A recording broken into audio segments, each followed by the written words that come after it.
Hello, my name is Mia Hoy. Today I'm doing something a little bit different. I went to somebody I work with and she has helped me with my Alice Birch monologue. Now, since then I have read the play, which was great. I managed to find a lot about Juniper. She is the youngest of four siblings, including herself. Her father's a surgeon. She works in a doctor's surgery. She got an A in A-level chemistry. She's very, very smart. She's religious. She smiles a lot. And her mum gets worried about her because she's perceived as too friendly.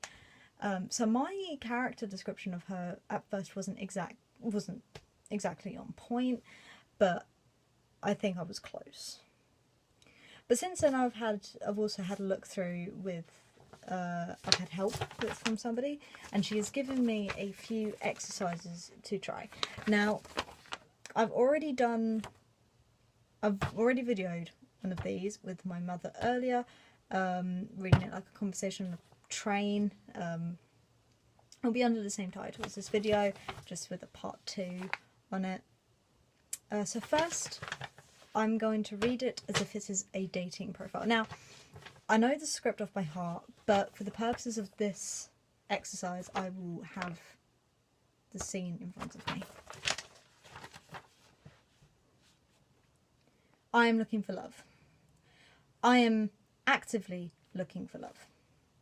You know those traffic light parties where you wear red if you're not available, amber if you might be, and green if you absolutely are? I'm on green. Constantly.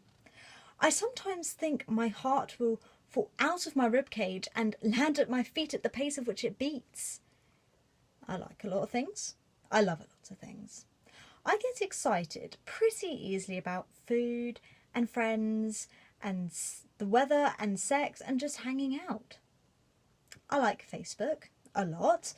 I have it as an app on my phone, which I sort of hate because I like to think of myself as quite an artsy kind of person, a bit of a free spirit, which is so cheesy, but if you actually knew me, it wouldn't sound so blah, you know? I'm a bit cartwheely, a bit sort of out there, you know? Sometimes I just get on a train and without buying a ticket and just chat to whoever I'm next to. I'd say I'm a feminist. I probably wouldn't say that in front of a boyfriend. It's not that sexy, is it?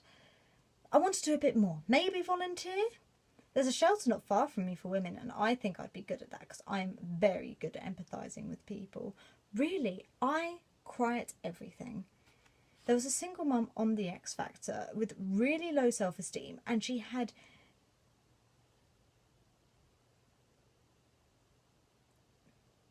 a beautiful voice, a pretty good voice actually.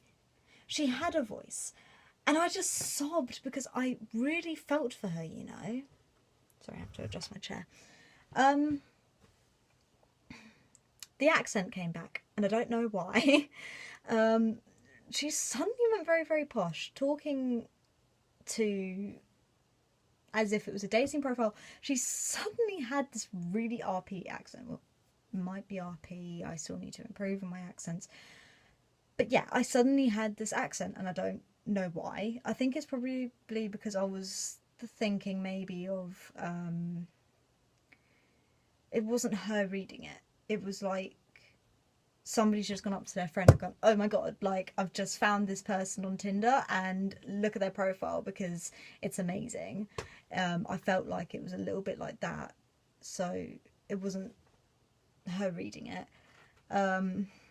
I found it difficult because I didn't quite know whether I wanted her to be reading it or not. But it was interesting. It really made me stop in places, which I know is an issue with me, is being too quick with my monologues.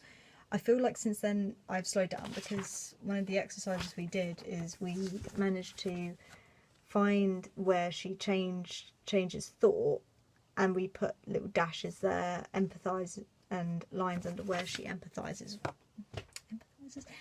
Sorry, where she She puts words across with more meaning. So anyway, the next task is talking through this monologue as if you're talking to a child. I work with kids a lot. I work in a soft play centre, and a lot of time I do have to put on the "can you get down, sweetie" kind of voice, or "come on, you gotta get out of the baby area, there's a baby in here, you could hurt him," or "can you please not climb up the slide," or "oh, sorry, mind out the way, I'm carrying a drink." So I do have that. I do have to put on a bit of a voice for that. So I'm intrigued to see how this goes. Now, I'm looking for love. I'm actively looking for love. Look, you know those traffic light parties where you wear red if you're not available, amber if you might be, and green if you absolutely are? Well, I'm on green constantly. Sometimes I think my heart will fall out of my ribcage and land at my feet at the pace of which it beats. Well, I like a lot of things, and I love a lot of things. I get excited pretty easily about food and friends and parties and events and the weather and just hanging out. And I like Facebook a lot. I have it as an app on my phone, but I sort of hate that because I like to think of myself as an artsy kind of person. A bit of a free spirit. Which is so cheesy, but if you actually knew me, it wouldn't sound so blunt, you know? I'm a bit cartwheely. I'm a bit sort of out there. I sometimes just get on a train to wherever and chat away to whoever I'm next to. Well, I'd say I'm a feminist, but I wouldn't say that in front of a boyfriend. Not that sexy, is it? I want to do a bit more. Maybe volunteer. There's a shelter not far from me for women, and I think I would be really good at that because I am really good at empathising with people. Really, I cry at everything. There was a single mum on the X Factor with really low self-esteem, and she had a beautiful voice. A pretty good voice, actually. She had a voice, and I sobbed because I really felt for her, you know? That was intriguing. That really slowed me down because I felt like I was explaining myself. And especially with when I say, I'd say I'm a feminist, I felt like I had to envision a kid saying, "Are you a feminist?" in order for me to start off that sentence. So one thing I always remember about kids is that they ask a lot of questions. So I had to, nearly at the beginning of each paragraph, I had to think of a question they would have asked me. So when I say I like a lot of things, I kind of thought of the kid saying, "What do you like? What do you love? Like, what are the best things in the world?" Like, that sort of thing. So I try to think of that in beginning of each paragraph, but I felt like that really slowed me down, considering speech. I found it awkward to work with, though, because I suppose it's because it's not an actual...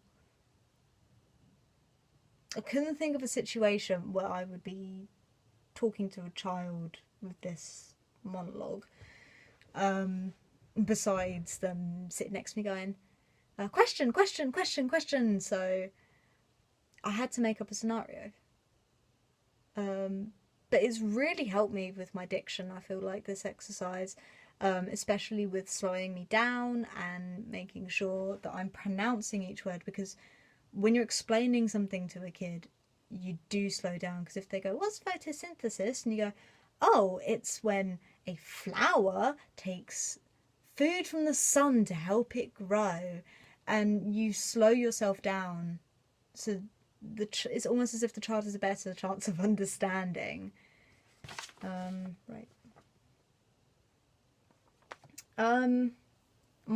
The next exercise, I'm gonna have to move the camera a bit, and I have to pretend I am looking for something like my car keys, or a purse, or a necklace, or something like that.